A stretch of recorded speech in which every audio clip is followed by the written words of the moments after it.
Waalaikumsalam warahmatullahi wabarakatuh. Izin Ustaz Indra, Ustaz Khairi, serta Ustaz-Ustazah yang lain. Izin juga amin. Hari ini Ulun sebagai mutamnya Ustaz Amin, izinkan Ulun memimpin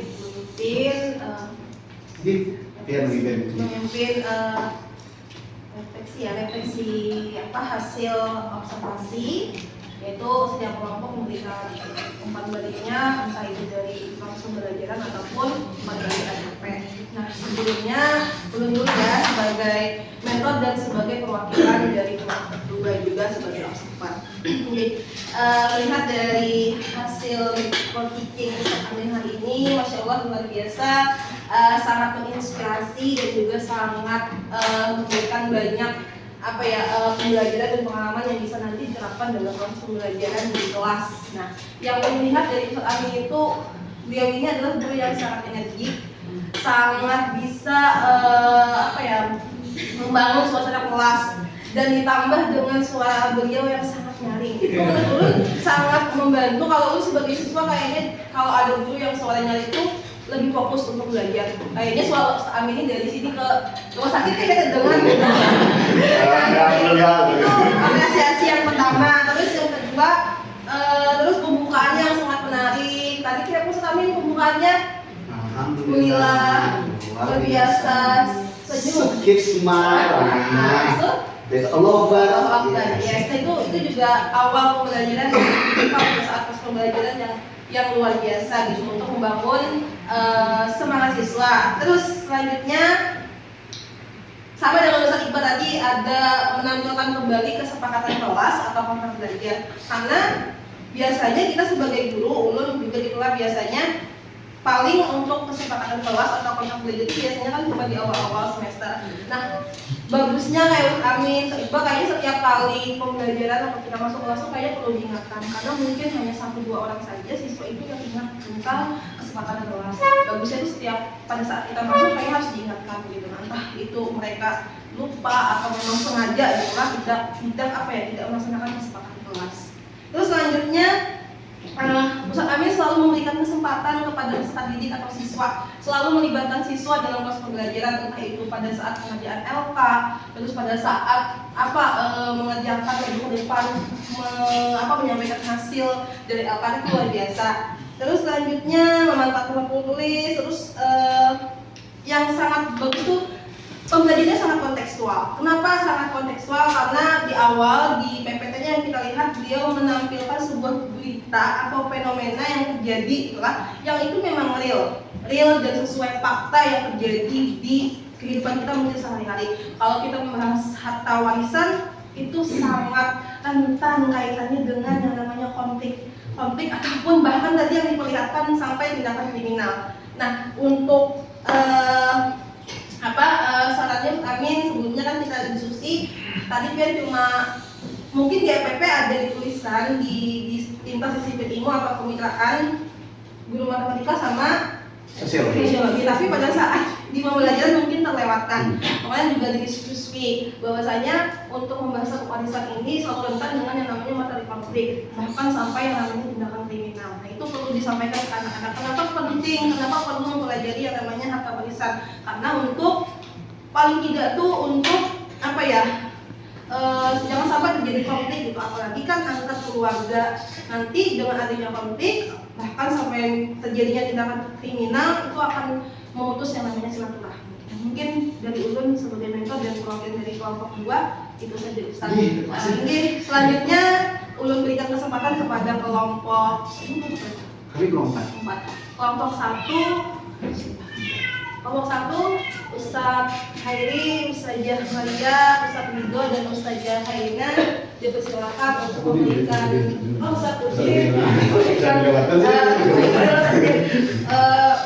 memberikan kesempatan untuk menanggapi hasil observernya kepada Ustaz ini.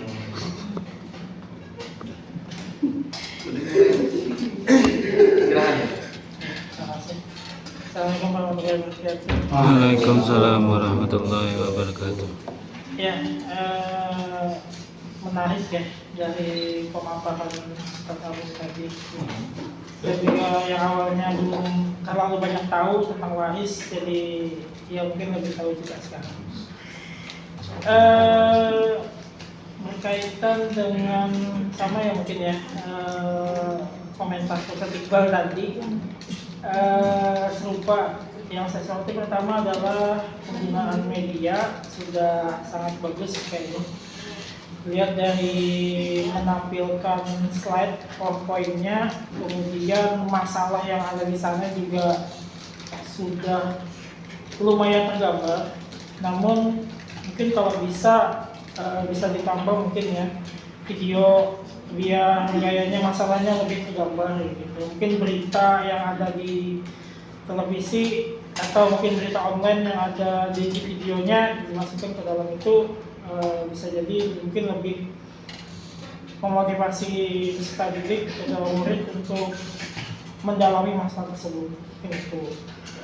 Kemudian juga apresiasi juga ke Stamen tadi, prinsip pembelajaran mendalamnya sudah bagus ya. Maksudnya di sana ada pembelajaran menggembirakan tadi dengan speaking, kemudian berkesadarannya dengan murid menuliskan jawaban di papan tulis, kemudian dibahas ke seluruh murid yang ada di kelas kayak gitu. Kemudian bermaknanya bermaknanya ya mungkin berkesadarannya lebih ke proses pemaparan yang disampaikan oleh Stamen terkait dengan perhitungannya tadi.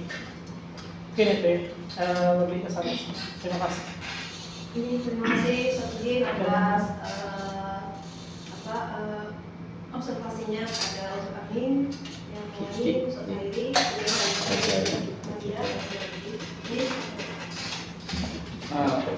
Ulun ya. Bismillah, assalamualaikum warahmatullahi wabarakatuh. Waalaikumsalam warahmatullahi wabarakatuh. Terima kasih luar biasa Ustaz Amin. Beberapa hal yang terkait ingin ulun komentari. Kalau pembelajaran secara prinsip tadi sudah sangat menggembirakan, sudah sangat joyful ya. Karena tipe Ustaz Amin ini tipe orang-orang yang menggembirakan. Kemudian juga tadi sudah terlaksana pembelajaran yang berkolaborasi ya. Kolaborasi antara guru matematika, kemudian ada juga kolaborasi guru sosiologi, tapi guru sosiologi tadi tidak begitu tampak di sana. Yang nampak tuh matematikanya. Kemudian hal yang belum membuat saya puas melihat Ustaz Amin, di sini ada layar sebenarnya tuh, layar proyektor. Kemudian ada papan tulis. Tadi ketika Ustaz Amin ngajar itu kan double. Di situ dia nulis, proyektornya juga di situ. Nah, ini bisa nanti disesuaikan lah. Kita maksimalkan itu yang nggak terpakai di samping kita itu. Apakah memang sengaja begitu tadi atau gimana ya? Itu mungkin yang harus kita perbaiki ke depannya. Padahal kan ada di samping kita tuh proyektor. Kemudian yang kedua, simpulan tadi masih dominannya itu dilakukan oleh guru. Padahal bisa memberikan kesempatan banyak kepada siswa. Misalnya satu-satu, dimulai dari Mas Jordan sampai Mbak Kaila tadi, itu satu-satu. Berapa aja angka yang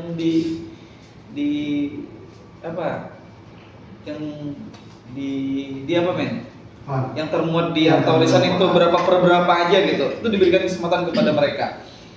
Nah, itu kemudian yang selanjutnya ini menjadi PR kita semua kayaknya, sepertinya mungkin nanti ada Ustaz Indra, semua PTK itu perlu menyampaikan DPL yang ingin dicapai sama seperti TP. Kenapa? Karena seandainya kita punya gambaran DPL yang ingin dicapai, oh nanti aku bakal jadi siswa yang beriman dan bertakwa, nanti aku bakal jadi siswa yang kolaboratif setelah pembelajaran ini, atau bahkan nanti aku menjadi siswa yang komunikatif. Kayaknya perlu tuh, setelah tujuan ada, mungkin nanti ada DPL di bawahnya. Oh nanti kita bakal nyasarnya menjadi peserta didik yang seperti ini loh. Nah ini mungkin dari Ulun. Terima kasih. Assalamualaikum warahmatullahi wabarakatuh. Terima kasih Ustaz Heri, ada Kak Ina dan juga Maya, ada tambahan? Maya? Ada?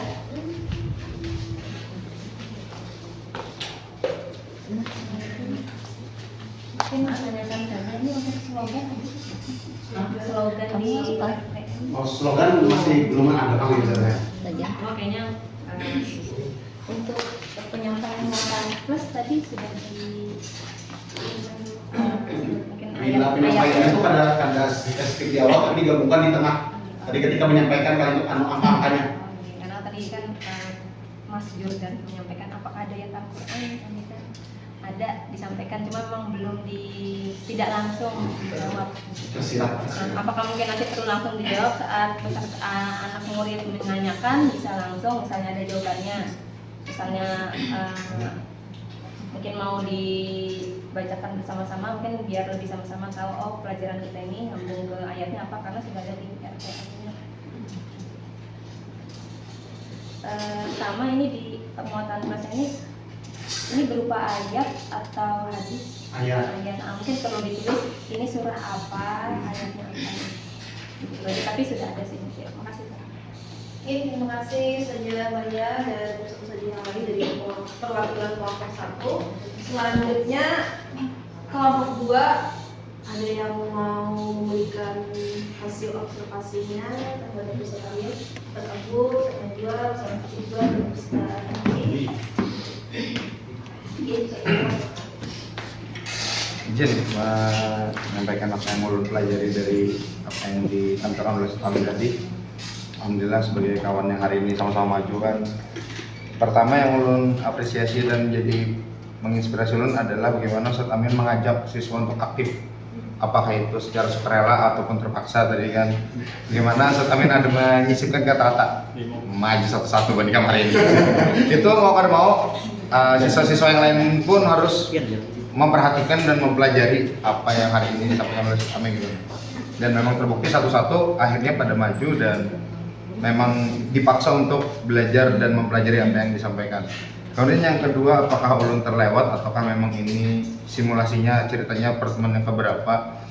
Cuma ulun kada dapat sebagai orang yang awam ketika disuguhi angka-angka seper tadi, ulun kada tahu sepertiga ini apa, 2/3 ini apa, 1/6 ini apa. Apakah kayaknya diberikan penjelasan bahwa sepertiga ini adalah anak pertama dari ayat ke-9 misalnya diberi penjelasannya yang 1/2 ini siapa, 1/4 ini siapa.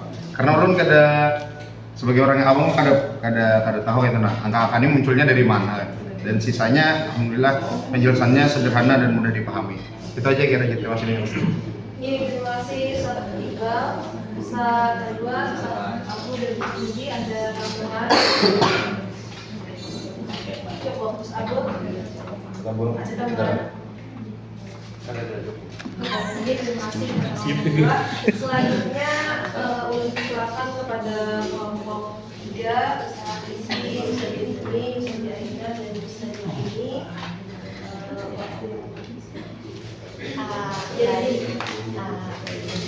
perwakilan dari kelompok 3 kebetulan kami memang sudah berbagi tugas. Jadi yang Ustaz Iqbal ini siapa, kemudian Ustaz Amin kebetulan ulun untuk proses pembelajaran dan RPM-nya Ustaz Zahid. Nah, yang ulun komentari dari Ustaz Amin yang pertama, praktek pembelajarannya yang dilaksanakan sudah mencerminkan prinsip pembelajaran mendalam pada prinsip berkesadaran. Misalnya, guru mengarahkan murid untuk sadar pada kegiatan apersepsi. Pertanyaan pemantik, apakah kamu pernah mendapatkan warisan? Jadi mungkin peserta didik yang masih melamun, masih belum ada di kelas, raganya ada, jiwanya tidak ada, akan sadar, oh inilah mungkin ada peserta didik yang duitnya habis di tengah bulan, yang ada yang duitnya duit jajannya sudah berkurang, jadi kepikir oh iya aku bisa warisan sekalinya nggak kayak gitu, jadi mungkin sudah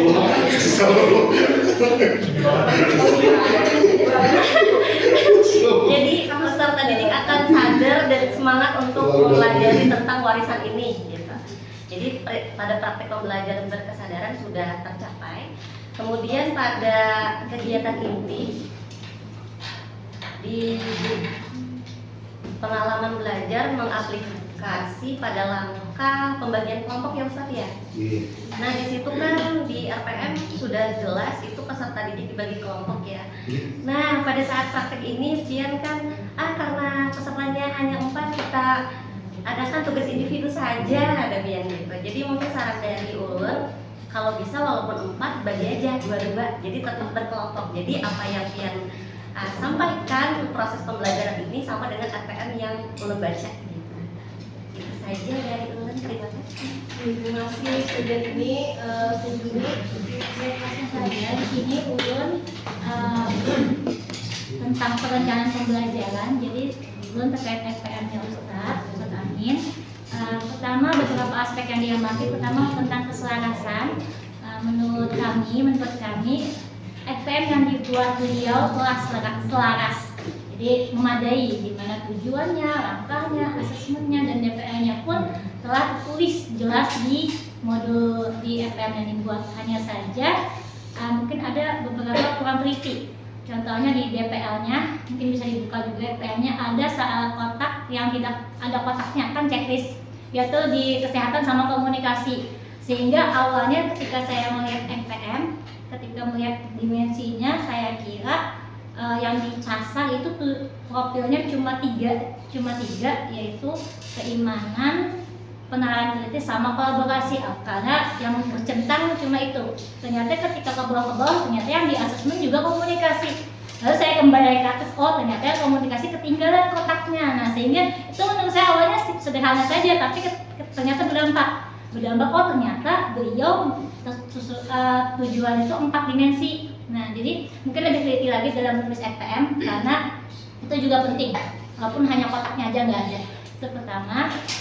Terkait selanjutnya terkait FPM yang bagian kemitraan dan pemanfaatan digital di FPM beliau pun jelas ada kemitraannya guru matematika, guru sosiologi, pemanfaatan digitalnya Canva jelas. Namun sekali lagi saya kan fokusnya ke FPM. Jadi ketika apakah sesuai dengan langkah, di langkah tidak terlihat adanya peran guru matematika atau sosiologinya, itu di FPM-nya. Walaupun ketika saya melihat pilihan di depan kayaknya ada sih sama guru matematika, tapi di FPM-nya tidak terlihat itu.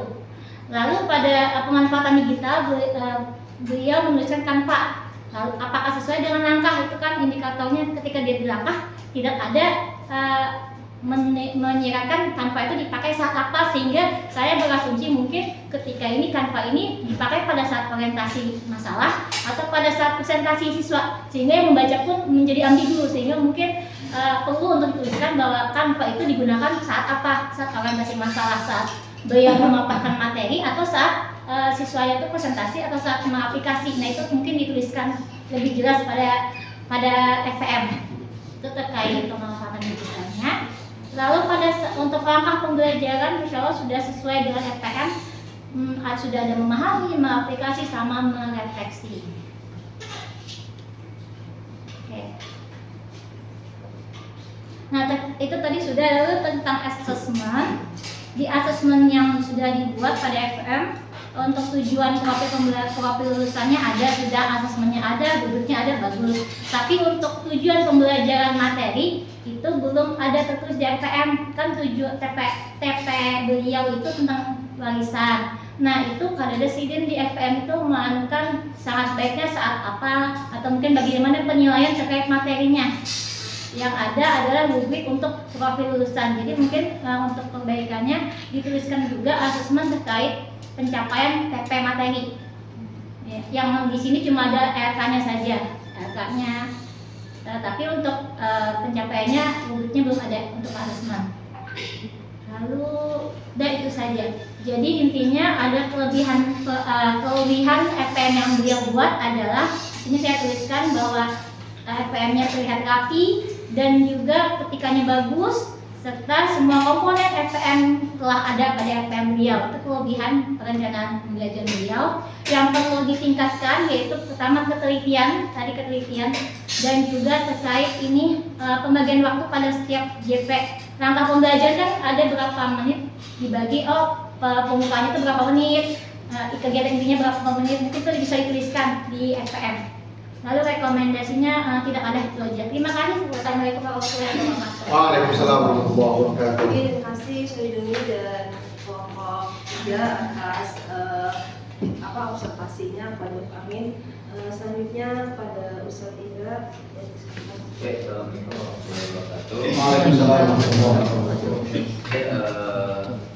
Kita sudah melihat ya banyak plus-plus yang disajikan pembelajaran ya, entah itu dari pengalaman belajarnya dan prinsip pembelajaran gitu kan ya. Tapi sedikit aja nih masukan dulu di sini, nanti ketika kita micro teaching itu seluruhnya aja nih Ustaz Amin. Nanti porsikan nama anak-anak itu sesuai dengan anak-anak ke depannya. Karena ini mikro. Tadi kan ada Mas, ada Ibu, ada Mbak, ada apalah gitu kan ya. Nah, itu dalam posisi micro teaching harus, cuma sudah bilang, itu posisinya adalah murid dan guru gitu kan ya. Kemudian yang kedua adalah kaitannya dengan micro teaching ini. Tadi kan sudah bagus tuh ya, memang terkait dengan bentuk waris ya, sudah bagus tuh, bagus banget lah untuk menentukan asal masalah gitu kan ya. Paling nggak gini, nanti kedepannya Ustaz Amin nanti terkait dengan tadi kan anak-anaknya ada yang nggak mau ini kan, ketika maju malu-malu gitu kan ya. Nah itu bagaimana caranya guru ya kan ada di pengalaman belajar prinsip belajar PMK kesadaran gitu kan ya, kesadaran gitu ya. Ya bagaimana sih biar Rahma itu nggak malu-malu gitu ada di sini gitu kan ya. Nah itu harus ada strategi guru-guru gitu. Kemudian juga nanti yang perlu diajarkan anak-anak itu mereka percaya diri ke depan itu. Itu juga kan termasuk di prinsip pembelajaran ya. Prinsip pembelajaran PMK kayak gitu. Di situ ada kesadaran, bermakna, mengembirakan. Tapi yang perlu kita garis bawahi adalah Wakakur itu sudah menentukan di situ, di pendahuluan dan di kegiatan akhir itu kan kita harus masukkan ini prinsip ya kan, dari yang pendahuluan itu ya B1, B2, nah itu dipraktekkan juga. Ini unsur guru ya, bagaimana caranya tujuan pian sebagai guru nyuruh anak maju untuk anggaplah bisa menentukan masalah di waris gitu kan ya. Nah itu berarti dia cek kalau dalam bahasa kurikulum kurikulum 2013 itu masuk penilaian sikap di mana anak itu percaya diri enggak gitu. Tadi kan Ustazah Rahma agak malu-malu gitu kan, nggak tahu malu sama siapa gitu kan, gitu kan. Kita lihat Ustazah Naimah tadi pede banget kan gitu kan. Nah itu ya kan, itu yang harus kita jadi catatan khusus sebagai guru. Karena kadang-kadang ada berapa anak kita samakan saja hasilnya, padahal enggak, mereka punya. Nah kemudian nanti kalau misalnya tadi Rahma misalnya gitu kan, karena kita anggap itu murid ya, ternyata kita lihat di pertemuan yang akan datang apakah dia masih kayak gitu kalau maju malu-malu gitu kan ya. Nah itu juga nanti aspek kesana guru-guru menilai bagaimana caranya anak-anaknya tadi malu maju, dia nggak malu lagi karena itu kebaikan. Nah jadi itu saja mungkin yang perlu dicanangkan. Karena ketika mengajar begitu memproses, makanya ulun setiap hari ngajar itu bawa buku yang gede itu, nah itu catat ulun tuh semuanya. Apalagi di K13 kan ada sikap spiritual sosial. Tapi sehari kemarin kita ada salah konsep ya. Ya ulun bilang kepian itu yang dimaksud dengan penilaian tim itu benar, sikap spiritual dan sosial. Tapi KIKD yang masuk ketika pembelajaran itu boleh guru itu asesmennya berdasarkan sikap saja, berdasarkan TP-nya. Nah ternyata setelah ulun cek cek ya, ini Ustaz Heri belum panggil waktu itu. RPP yang dibuat kita itu menyangka penilaian sikap itu yang sudah yang dikerjakan tim itu aja. Itu beda. Itu hanya spiritual dan sosial yang dikaitkan dengan instrumen yang harus diisi oleh siapa? Wali kelas. Sendiri ya dulu ya, berpanggil. Nah, ternyata makanya sekarang itu ulun pengen ada semua guru itu ketika mencantumkan TP, lu sudah berapa kali ngomong itu kalau diingat, tapi belum bisa nih, belum sampai ke sana nih, kan baru kan modifikasinya TP-nya apa namanya, apa kemarin refleksi gitu ya, apa ya, mengaplikasi gitu ya. Ulun mengecek kemarin beberapa apa namanya draft itu, ulun pengen TP-nya itu mengarah kemana, yang ulun pernah bilang ke buan-buan pian, TP-nya ya TP1 itu mengarah kepada pengetahuan. Tulis itu pengetahuan. Misalnya TP-nya mengarah kepada keterampilan, karena paradigma itu di kurikulum 2013 itu belum dihapus sampai saat ini. Paradigma asesmennya yang diambil dari taksonomi Bloom, tapi bedanya taksonomi Bloom itu gitu ya, itu diambil istilahnya beda, kognitif, di K13 pengetahuan, gitu kan ya. Di taksonomi Bloom ya Syatudin, afektif, di kurikulum 2012 itu adalah sikap.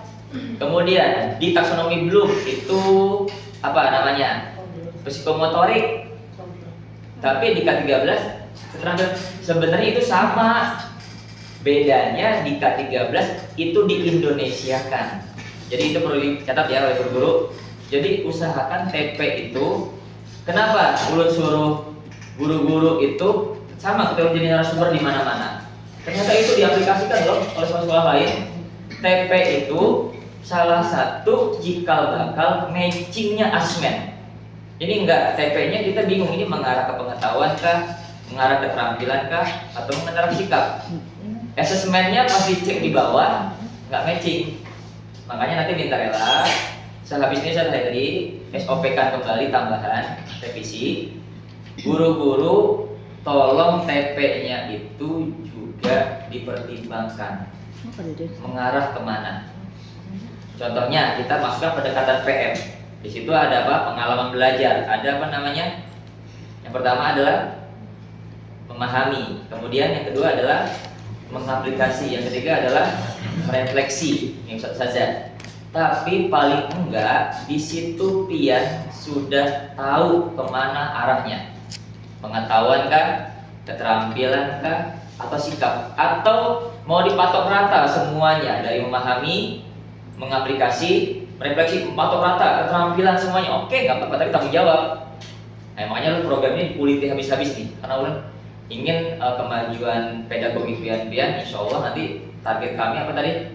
3,5 itu target tabel ini, 3,5 nanti divisionnya, di pengukurannya. Nah, jadi tolong itu ini ulun instruksikan Ustaz Heri Wakakul tambah SOP-nya, guru-guru itu harus sudah mengetahui TP-nya mengarah kemana, apakah ke sikap, apakah ke pengetahuan, apakah keterampilan. Jadi ketika asesor nanti Ustazah Maria asesor kan ya, Ustaz Heri ulun itu sudah tahu matching nggak asesmennya, karena kan ketahuan di situ aja. Kalau sudah dia menentukan, oh ini udah arah-arah pengetahuan, ternyata asesmennya keterampilan nggak matching. Nah jadi Mas Gun, kita lebih mengkuliti lagi RPP kita, fungsinya apa, tujuannya, biar nanti kejelasan orientasi anak belajar itu jelas. Dan ulun minta rela tapel ini nggak mau lagi denger wali murid kah atau murid kah, ya minta rela yang komplain Ustadz ini ngajarnya cuma seada-adanya Ustadz, kata anak ulun. Nah makanya nanti silakan dicek apa namanya di Google Drive yang sudah ulun share. Di situ ada namanya Misher. Nanti semuanya Misher itu ada namanya instrumen survei siswa. Nanti silakan dilihat. Ulun hari ini akan menjelaskan yayasan dan Misher ini. Jadi nanti guru-guru tidak ada lagi yang marah, karena nanti di sini Wakakur nanti atau asesor Ustaz Heri itu akan memberikan instrumen survei siswa sebagaimana arahan Pak Ansori, gitu kan ya, Jadi nanti kita lihat di sini, tapi nanti Ustaz Hairi kalau yang ulun research ini khusus yang mendalam. Tapi ini tugas kita dari Pak Ansori saja, Ustaz Hairi adalah bikin instrumen pertanyaan yang mengarah langsung ke pedagogik guru. Kalau yang buat kan masih nih, saya terdorong untuk berpikir kritis dan menganalisis informasi. Itu terkait dengan PM aja. Tapi yang disuruh Pak Ansori ini adalah sangat luar biasa. Minta rela. Itu arahan Sidin ketika rapat bulanan yang lalu-lalu. Itu harus pertanyaannya langsung Ustaz tertuju kepada pedagogik guru mengajar. Jadi nanti ketika ada wali murid yang komplain, minta rela, Ustaz Hairi, measure kita cukup dari tersebut. Benar nggak? Kalau pasar lu nggak ada bisa nih komplain murid, komplain wali murid, gitu kan ya? Nggak bisa ulun kasih kesimpulan, iya bu, gurunya emang kayak gitu, nggak bisa. Tapi kalau nanti sudah ada measure yang dilakukan oleh Wakakur, kan tugas kita lawas kan di gedung lama disuruh juga, ya kan ya? Sampai saat ini belum ada Hairi. Nanti dibuat Hairi oleh Wakakur, dibuat measure tentang individu pedagogik guru yang dirasakan oleh murid. Insya Allah itu terjadi apel ini, karena Ustaz Hairi harus suruh bikin Ustaz, tapi belum saja. Nanti kita pikirkan Ustaz, bikin Ustaz. Oke, itu saja mungkin. Assalamualaikum warahmatullahi wabarakatuh. Waalaikumsalam warahmatullahi wabarakatuh. Terima kasih saya atas arahan dan videonya. Terima kasih juga untuk satu saja yang sudah meluangkan waktunya untuk memberikan hasil konsultasi dan konfirmasi kepada saya. Jadi selanjutnya ulun kembalikan ke Terima kasih kepada guru peserta dan mentor. Selanjutnya, ya silahkan duduk dulu. Selanjutnya adalah sesi refleksi kegiatan. Di mana refleksi ini diberikan oleh setiap guru